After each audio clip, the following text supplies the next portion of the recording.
I'm 46, and my name's Mark. I'm the kind of dad who never made a fuss, never stood in the way, never made Father's Day about me. I'm the ex-husband who didn't drag out the divorce, who didn't badmouth the new guy, who quietly stepped back when my son's mom remarried and her new husband started showing up to school events and parent-teacher nights like he'd been there all along. I never wanted to be the kind of man who turned his kid into a battlefield. So I paid my part, and then some, without keeping score. For the last 2 years, I've been covering my son Ryan's tuition. $2,000 a month, direct wire, paid in full to the university bursar's office from a separate account. No questions asked. He never even knew it was me. His mother had convinced me it would be easier for him that way, that it would avoid emotional confusion. She said letting him believe the tuition came from her and her husband would help him feel more secure. Stable, she called it. I didn't want to mess with that. I just wanted my son to succeed.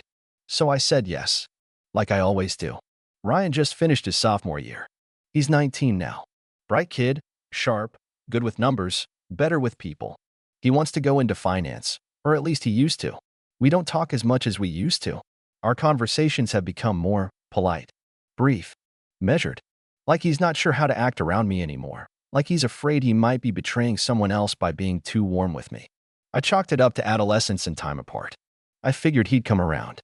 That someday, the quiet consistency would matter more than the dramatic gestures. I never bought him cars or flew him to Cancun like his stepfather did. But I showed up. I always showed up. Which is why Father's Day this year hit me harder than I expected. It was one of those humid June Sundays, sun blazing just a little too harshly on the front lawns and grilling dads everywhere. I texted Ryan the day before to see if he wanted to grab lunch. He told me they had plans as a family, but maybe we could do something later in the week. I understood. At least, I thought I did.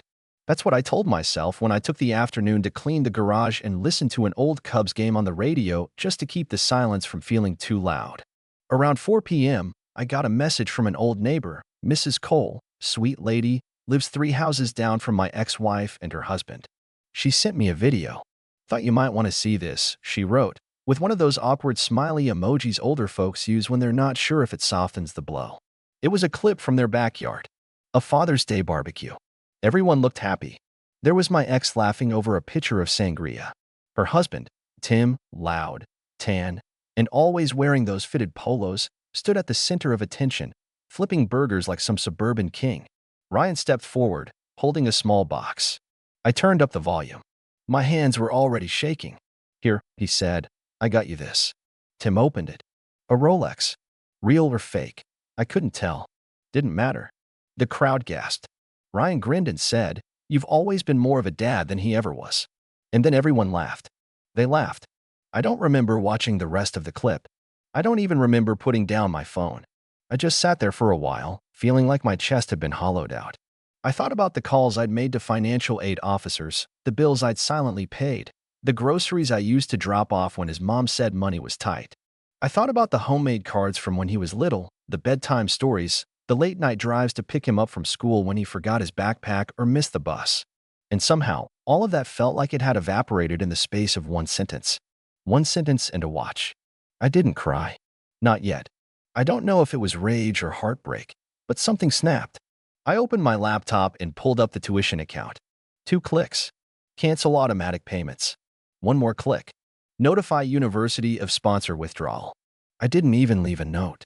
Just hit confirm and close the screen. For the first time in years, I felt like I wasn't disappearing quietly into the background. Monday went by in a blur. Tuesday too. I figured someone would say something. I expected a text, maybe from my ex, something passive-aggressive, something that danced around the issue. But nothing came.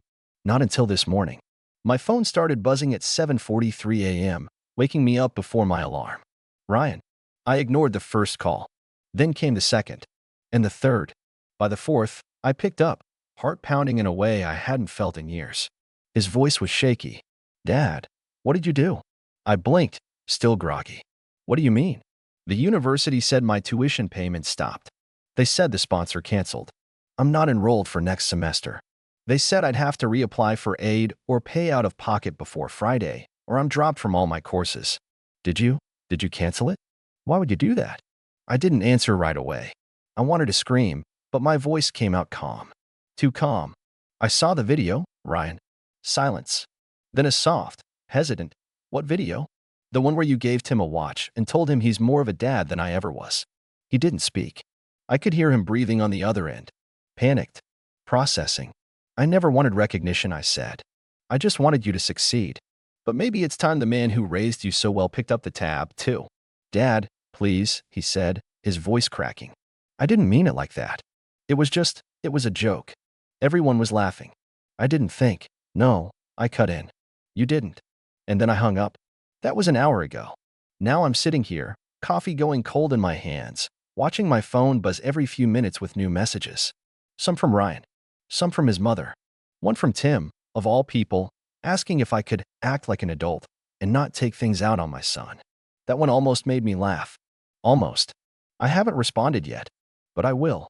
Just not yet. Because for once, I want them to sit with the silence.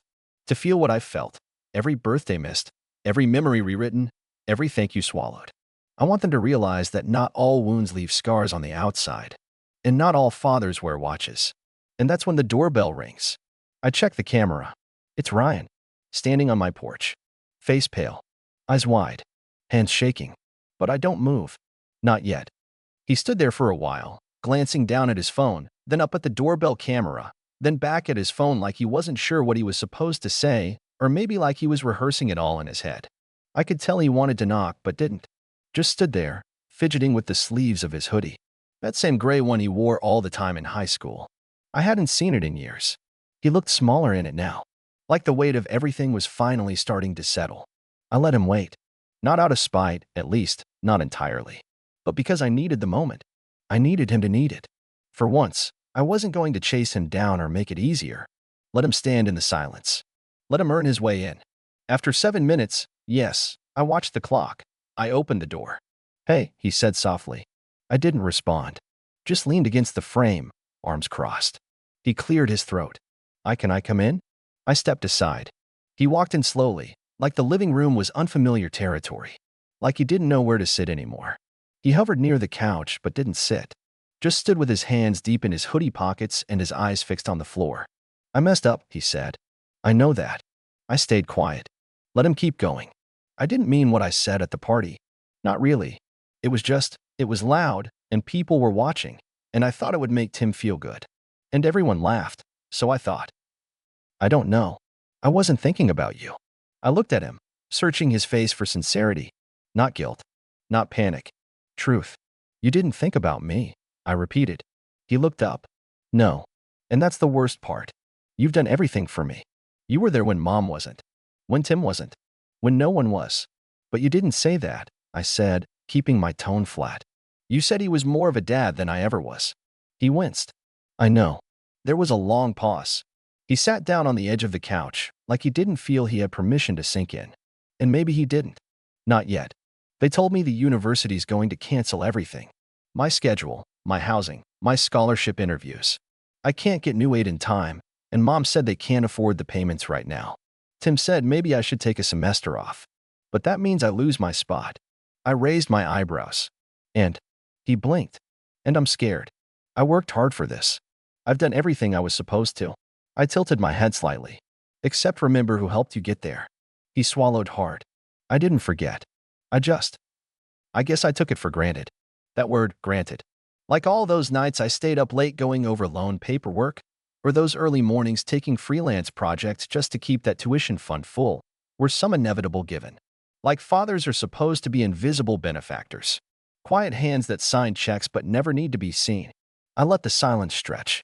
Then I asked, what do you think it means to be a father? He looked confused for a second. I guess, being there. Providing. Protecting. Teaching. Loving. Even when you're ignored? He nodded. Even when someone else gets the credit? He hesitated, then nodded again. Yeah. I leaned forward, resting my forearms on my knees. That's what I did. For 19 years. And I never asked for praise. Never asked for gifts. I just wanted to be your dad. Not your friend. Not your ATM. Just your dad. But I needed to believe it meant something. Even if you didn't say it out loud. Even if it was just a look or a thanks now and then. I needed to know I wasn't invisible. His face cracked then. Like something inside him finally gave way. I'm sorry, Dad. I really am. I messed up. I messed everything up. Tears welled in his eyes. Real ones. Not panic over tuition. Not fear of losing school. But shame. Regret. He reached into his pocket and pulled out a folded piece of paper. I wrote this. Last night, after you hung up. He handed it to me with shaking hands. I opened it slowly. It was a letter. Handwritten. The first line said, "To the man I owe more than I can ever repay." I didn't read the rest aloud. I didn't need to. The gesture was enough for now. I folded it gently and set it on the coffee table. "Do you think an apology fixes everything?" I asked. He shook his head. "No, but I'm willing to do whatever it takes. Work off the tuition. Help out. Be there. Just, please don't walk away from me." I stared at him for a long time. Let him sit in that vulnerability. Then, finally, I said, "It's not about the money, Ryan. It never was. It's about knowing I matter." "You do," he said, without hesitation. I believed him, but I wasn't ready to make it easy. "Go home," I said. "Let me think." He looked disappointed but nodded. "Okay." He stood, hesitated again, then reached out and hugged me. I didn't hug him back. Not yet. But I didn't pull away either. After he left, I picked up the letter and read every word. The whole thing. Then I sat there in the quiet, heart pounding. Because now I had a choice to make. One that wasn't about money or revenge, but about whether a father's love should ever come with a price. And right as I was about to make up my mind, my phone buzzed again. This time, it was from my ex. And her message? "Mark, we need to talk. Now." I stared at the screen. And then everything changed. I didn't respond right away. For a second, I just stared at the message. The nerve. "We need to talk?" After 2 years of letting me be the invisible hand writing the checks, after her backyard wine and laugh show where I got reduced to a punchline, I locked my phone and set it face down. But of course, it buzzed again. And again. Then a third time. This time a call. I watched her name flash on the screen for a moment. Then I answered. "Mark," she said before I could get a word in, her voice tight and controlled. Too controlled. "I just found out what you did. You canceled Ryan's tuition." I didn't answer immediately. I let her words hang there, suspended in the air between us like a courtroom charge. She pressed again. "He's panicking. He's talking about dropping out. Why didn't you tell us you were planning to stop paying?" "I didn't plan to stop," I said evenly. "I plan to keep paying. Right up until I watched that little video of yours." There was a pause, sharp, tense. She tried to recover. "That wasn't about you, Mark. You're overreacting. You're making this into a bigger deal than it needs to be." I almost laughed. "A bigger deal? My son told another man, in front of your entire family, that I was never really his dad, that I was just some distant afterthought. And you think the issue is me making a big deal?" She sighed, one of those drawn-out, exasperated sighs that always meant I'm done pretending I care what you think. "Look," she said, "Tim's been here every day for years. He shows up. He's a good stepfather. Ryan was trying to show appreciation. You weren't even invited to the barbecue." "Exactly," I cut in. "Because you made sure I wouldn't be." Her voice changed then. Lowered. Defensive. "You chose your distance, Mark. You always wanted it quiet. Hands off. You didn't want to be the every weekend dad. You said so yourself." "I didn't want to compete," I replied. "That's different. I didn't want Ryan stuck in a loyalty tug-of-war. So I backed off, paid my part, and hoped that eventually, I'd still have a place in his life that mattered." "You do matter," she said, but her tone sounded thin now, like she didn't quite believe it. I let a beat pass. "Then why lie about the tuition?" Silence. "Why let him believe you were paying it? Why not just tell him the truth? You and Tim have enough money to throw backyard parties with Rolexes, but you still let me cover the school bills? That's not just insulting. That's calculated." Finally, she said the quiet part out loud. "Because you're better at that stuff. The money stuff. Tim doesn't like to. He thinks college should be Ryan's responsibility. He offered to help if Ryan needed it, but not like you. You've always been more consistent. More willing. More willing to be invisible," I said, the words hitting harder than I expected. She didn't reply. Then I heard her voice change again, this time with a sharper edge. "So what now? Are you going to punish Ryan because you're hurt? Are you really willing to ruin his future over a dumb comment?" My jaw clenched. "No," I said slowly. "But I am done being used." There was another pause. This one longer. Then came the real reason she'd called. "Well, what would it take for you to reinstate the payments?" I felt something turn in my stomach. There it is. The transactional offer. Not, "Let's talk as co-parents." Not, I understand how you feel. Just straight to the bartering. Like I was some grumpy shareholder they needed to appease. I don't think you understand, I said. This isn't about the money. Not anymore. But it's your son, Mark. I let those words sit. And then, without meaning to, I whispered, you never let him be mine. Not really. She tried again, more impatient now. So what? Are you just gonna watch him lose his education? Are you seriously okay with that? I didn't answer. Because truthfully, I didn't know. I didn't know what I wanted more, vindication or reconciliation. I just knew I was tired of being the only one who cared quietly. I need time, I said finally. And before she could speak again, I ended the call. That was 10 minutes ago. Since then, I've gotten 4 more messages. 1 from her, 1 from Ryan, 2 from Tim, both unread. I keep staring at that letter Ryan gave me, the one sitting on my coffee table. I reread the opening line again, trying to decide if he meant it, or if it was just a strategic play, a kid trying to patch things up because his safety net vanished. But then I remembered the way he looked at me before he left. Not desperate, ashamed, and I keep coming back to that. I don't know what I'm going to do yet. But just as I'm about to get up, there's a knock on the door again. Not the doorbell this time, just 2 slow knocks. And when I open it, it's not Ryan. It's Tim, and he's holding a check. You made your point, he says. But I just stare, because the last thing I expected was him showing up. And what he says next changes everything. Tim standing on my porch was the last thing I expected. He looked uncomfortable, out of place, like a man showing up to a chess match 3 moves too late. His usual smugness wasn't there. No tight smirk, no arrogant posture, just a tight grip on the envelope in his hand and the unmistakable twitch of someone who's finally realized the foundation beneath him is starting to crack. You made your point, he said again, as if that alone could sweep up the mess and put everything back where it belonged. I leaned against the doorway. Did I? He cleared his throat.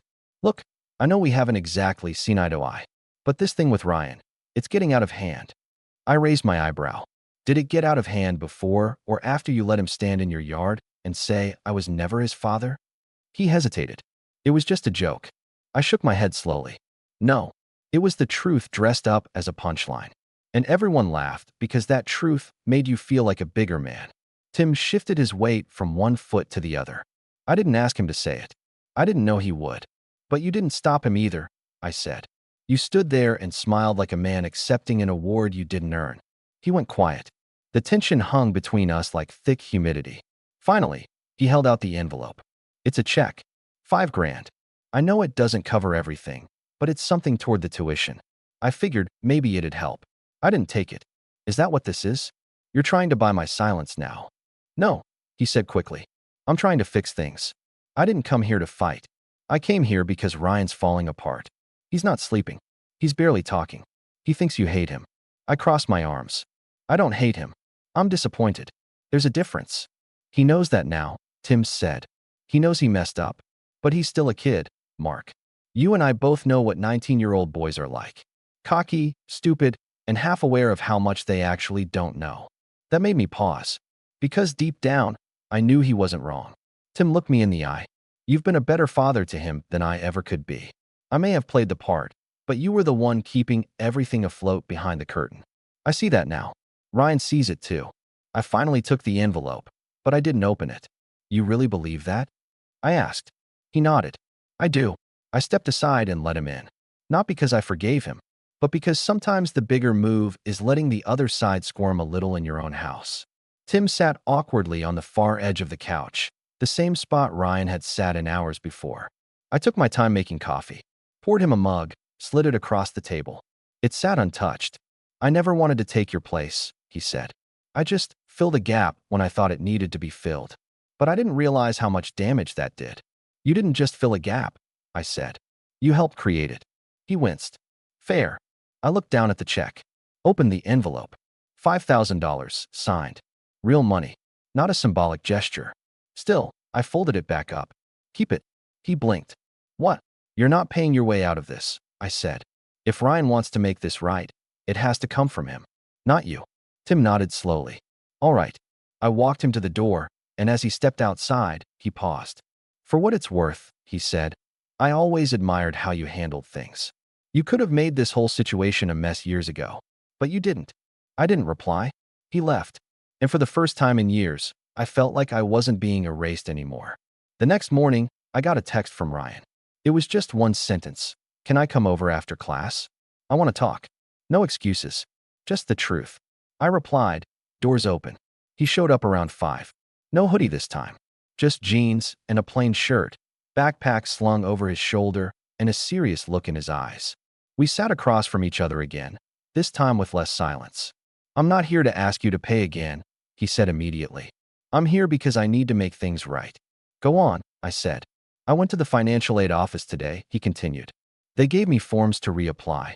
I'm going to try and get coverage through work study and loans. I know it won't be easy, but I want to earn it now. I don't want to hide behind you anymore. I studied him. There was no performance in his voice. No kid trying to game the system. Just a young man finally owning the weight of his mistakes. And if you can't get the funding in time? I asked. I'll defer a semester, he said. Get a job, work, save, and come back stronger. I'd rather do that than keep taking things for granted. I sat back. I never needed you to pay me back, Ryan. I just needed to know I wasn't disposable. I know, he said, voice cracking a little. And I'm sorry I made you feel that way. No one else has ever shown up for me the way you have. I just didn't see it. But I do now. And I won't forget it again. This time, when he hugged me, I hugged him back. Not out of obligation. Not out of guilt. But because that hug didn't feel like it was coming from a kid who wanted something. It came from a son who finally understood who his father really was. A month later, Ryan secured enough aid to stay enrolled. It wasn't easy, and he had to work weekends at a hardware store near campus, but he handled it. I offered to help again, he declined. Not out of pride, but because he wanted to earn the rest of his path. He still comes over on Sundays now. No Rolexes, no gifts, no big announcements. Just coffee, conversation, and laughter. Last week, he brought a photo album he made from when he was a kid. Old pictures I hadn't seen in years. On the cover, he'd written, "For the only dad who ever showed up." I didn't need a holiday or an award. I just needed that. And this Father's Day, he didn't buy me a watch. He bought me breakfast and said, "Thanks for being the reason I got this far." That was enough. Finally,